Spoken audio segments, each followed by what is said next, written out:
Here we are with the Youth Companion magazine, April 22nd of 1909, 105 years ago, and we're going to read you one of the stories that they wrote back then. It's called On Early Rising. It'll be read to you by Jennifer.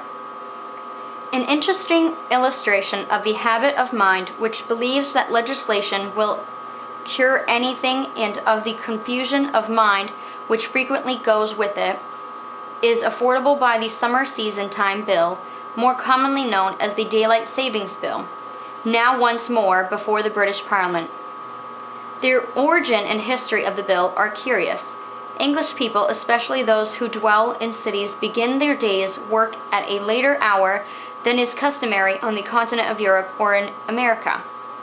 In addition to that, England lies considerably farther north than the United States in the latitude of Labrador.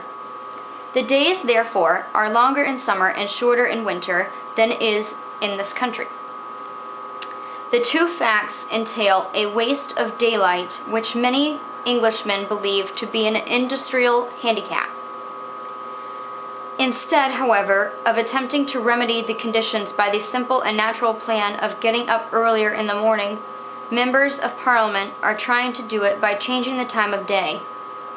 The bill, which at first no one took seriously, but has now passed its second reading, provides briefly that at 2 o'clock in the morning on the third Sunday in April of each year, all clocks shall be put forward 1 hour, and shall remain an hour in advance of Greenwich Mean Time and Dublin Mean Time until 2 o'clock in the morning of the third Sunday in September, when they shall be put back an hour. The objections to the bill are so many that only a few can be mentioned here. For scientific purposes, the present Greenwich time would of course be retained. Confusion is thus introduced in the very beginning. Next in importance comes their matter of mail, and of the departure of trains and steamships, and the transaction of international business, such as trading in the stock exchanges. The general control of clocks throughout England by electrical service from Greenwich, which is a condition of recent years, has seemed to have some of the advocates of the bill to make the proposed change easy. In point of fact, however, it makes it harder.